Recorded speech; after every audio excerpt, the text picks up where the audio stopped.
فيها ومدر وحجر من يوم خلقت becomes very الدنيا. pedantic. It becomes just you are lecturing people. Then they say no different, you and Christians and other people too. They say Yahudi better because they never tell us to become like them.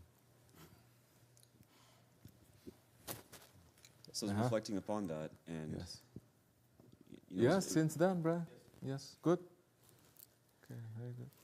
it's very Alright. unsuccessful, Unsuccessful. and I'm seeing Muslims and non-Muslims. You know, I saw a video of 30 women, non-Muslim women from Australia converted through seeing what the Gazans are going through, but also with talking with some of my friends in Maryland, we've had mutual friends that are Muslim by birth but not so practicing, but these events, girls are starting to put on hijab and men are starting to turn their face away from dunya. You know, very successful individuals saying, you know what, I don't need these cars, I don't need this. And it's really making all the taste go away. And there's... Do we have Muslim leadership picking up on this? Do we have? I'm asking. Not the Do we nuance have? so much. Do you have Muslim leadership picking up on this and making this to be like a main thing? Let's say, in as much as we want to make people to become Muslim da'wah, you know, to make Muslims who have turned their hearts away from Islam to say, now it's time, come back, look at this. You know, is there a big drive for this? Little. The non-mainstream people. Non-mainstream. Mainstream people don't do this. Oh, Allah has put a bar in front of them and put a bar behind them and they cannot see. It's a golden opportunity, isn't it?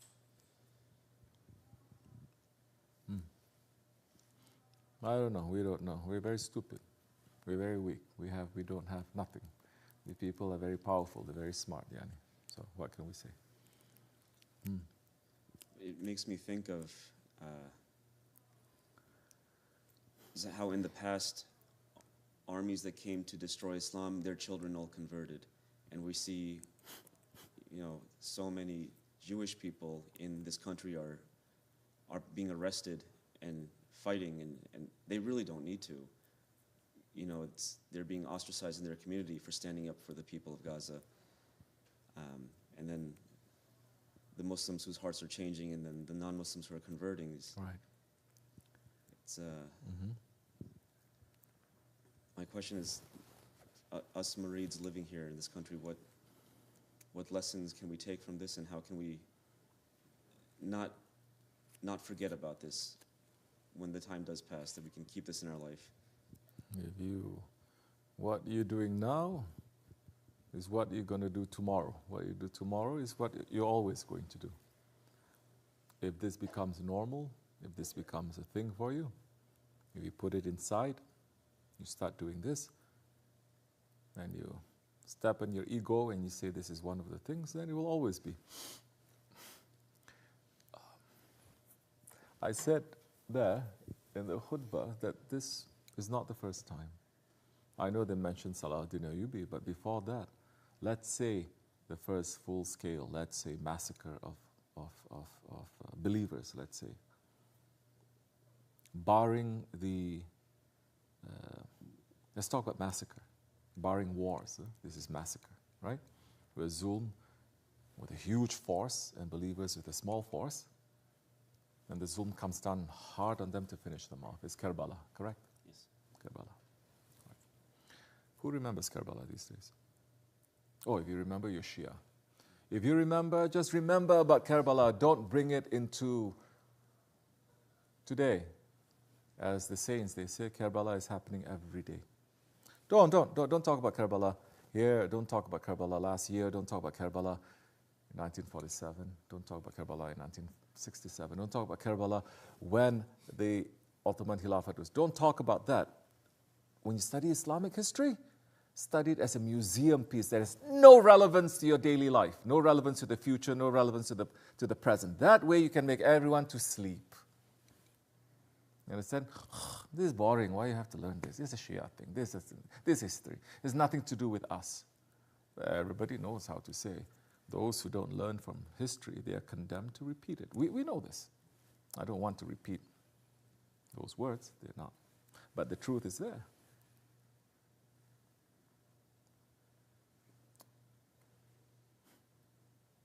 What is the focus of Muslim communities? Say in this country, you're growing up in your generation. You see? You don't have to answer this. It's a rhetorical question. What is the focus?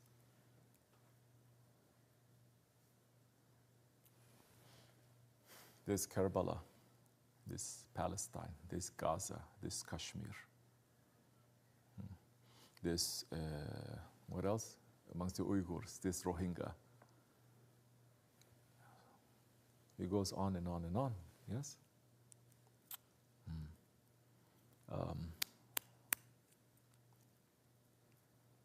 Was this our focus? Was this the focus?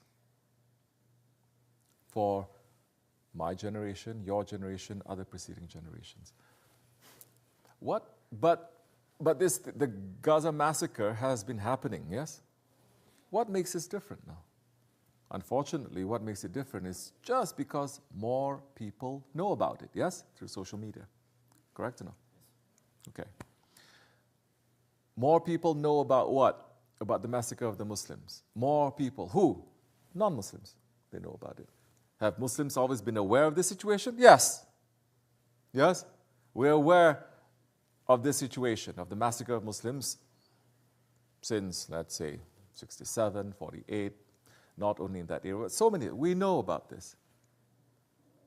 We have known about this for decades, over 100 years. We've known about this. We don't need social media. What happened to us? Our religion has become an opiate, making us to sleep. No, study this. Fiqh, Aqidah, Nahu, memorizing, Shama'il, this. But, like I said, if the Prophet ﷺ is here today, what is his mission? Islam always has a mission. Yahoo, we're not saying do everything away, don't do all of that. Of course you have to, but what is now? They say, this has become an opium, an opiate. Say, take this, sleep, don't look at this. Muslims, don't look at this. Either people who have power, either they give the carrot, don't look at this, or they give the stick, don't look at this. And our leadership, this way or that, and they take the carrot or they take the stick. Yes? Okay. Or they say it's not worth it. We can't change anything. They've given up. They have taken the opiate. Yes? So we have known. They have just known about this. And they're doing something. We have known about this all our lives, for generations. And we couldn't even do anything. We were told not to do anything. Now we're told not even pray for them. So something is wrong. There's a sickness. So what do you're saying, what can we do? Don't we remember Karbala every year?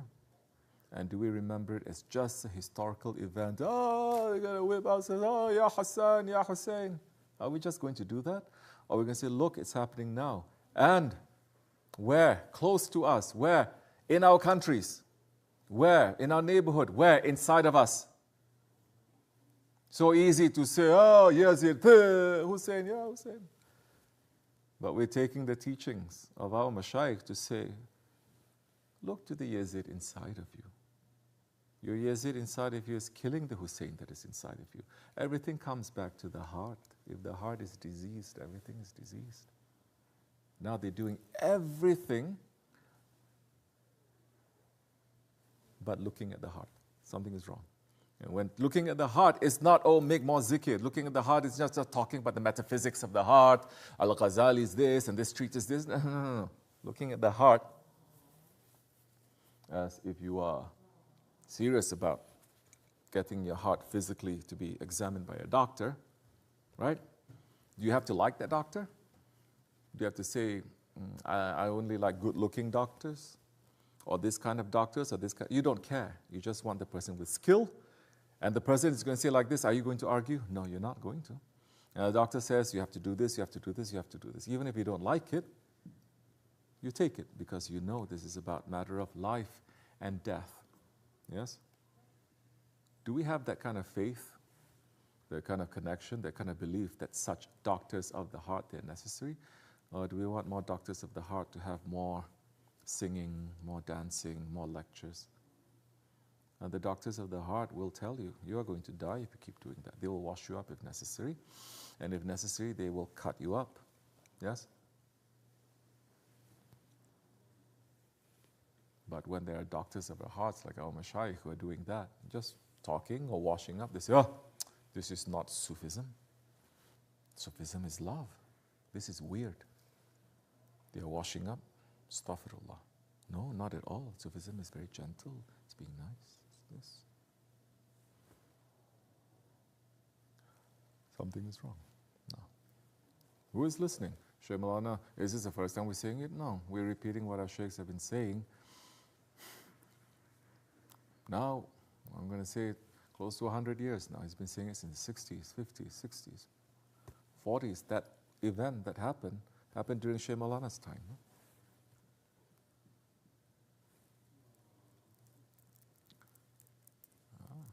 We say, those who listen, they listen. Those who don't listen. And this is reminding, saying, oh, people, you are going the wrong way. Azab of Allah is going to come to you. Who says that? Prophets. Oh, people, you're going the wrong way. You may even have faith, but you're going the wrong way because you are, let's say, being too proud. You are doing wrong things with your business dealings. You have faith, but you're turning to the wrong actions. Turn to Allah. Listen to me. The prophets, they say that. It didn't change. And the successors of the prophets will continue to say this. They must. You're going the wrong way. One way or another, they must say, you're going the wrong way. Look, O nation. Some will say nicely, some will say not so nicely. As some prophets, they say very gently, and some prophets, they are very hard. Whatever that Allah has given to them, that is in their,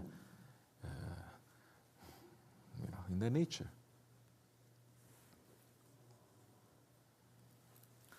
So, what do we do? You say, how do we take this? Don't just take this, take the heart of this. Take the heart of this. Understanding what is the heart of this whole issue, what is the heart of this oppression, what is this about? We are not really talking about this also, because nobody's really asking. I'm not opening it up. Yeah, we talk about Gaza, Gaza, Gaza all the time, yes. But this thing is very,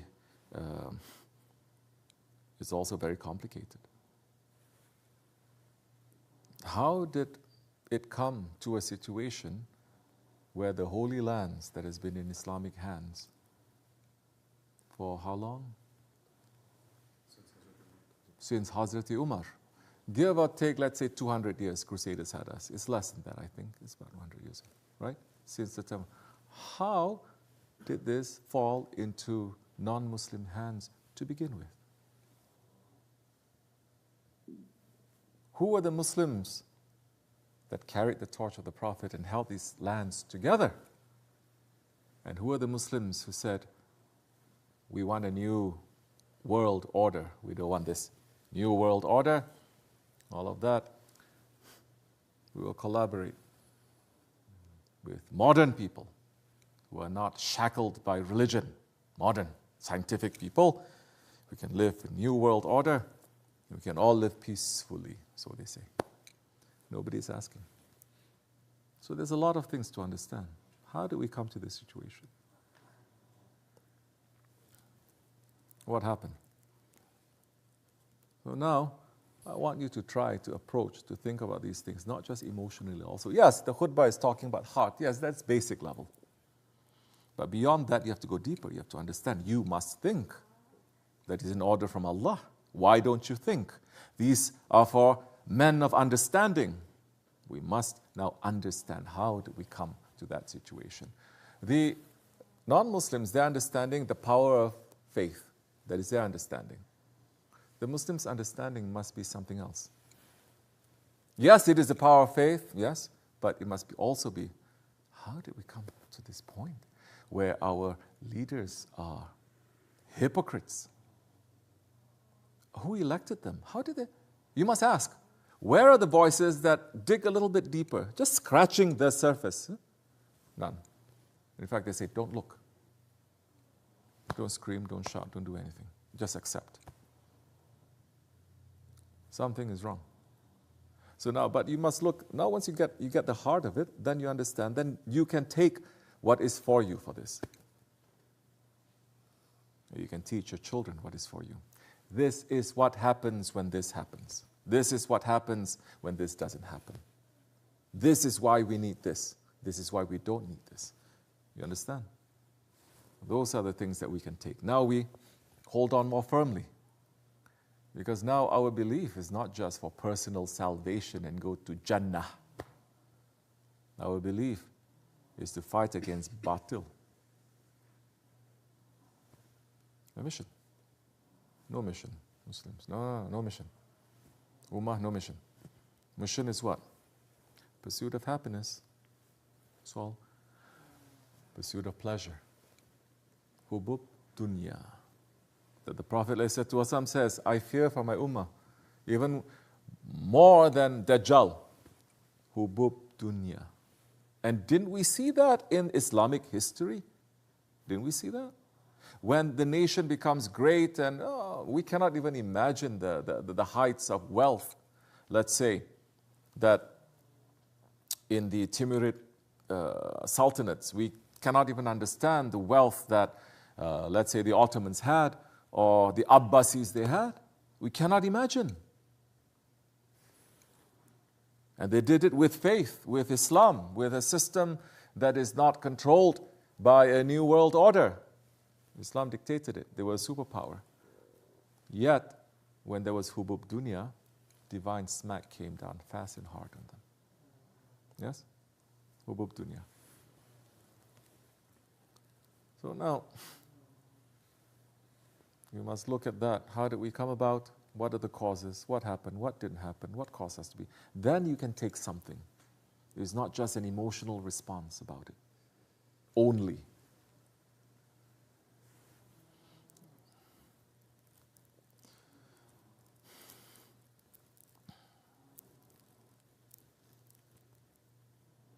Then say to yourself very simply, will I have that faith?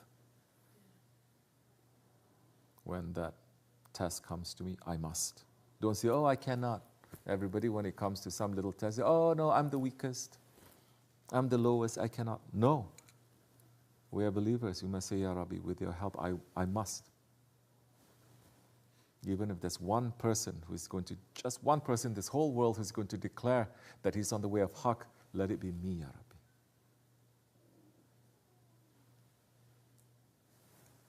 And slowly your heart will open, your eyes will open. The power of the awliyas will shine on you. Then you start seeing the cracks. Then you start taking certain decisions. Then you say, I cannot belong to this system. You know, the boycotting. It's effective, yes. All these calls for boycotts is done by Muslim organizations to say boycott them. Right. Right. Who is benefiting? Of course, we know that war is an industry, yes? During war, a lot of people, not a lot, a few people get rich really quickly, yes? You think Muslims are not getting rich also from this? I'm not talking about all Muslims, you're not talking about this, but those ones, always they are betrayers. Now we must look to see how we are betraying. Don't say, no, it's not me, it's them. No, look at yourself. If they are doing that, maybe we're betraying in a different way. We watch ourselves. This is what you can do. It's not to blame them. Of course, shaitans, people will say, why you don't talk about America? We already did. It's a given. Russia, it's a given. China is a given. We are here cleaning up our own house first. What is it that inside the house there is a mess?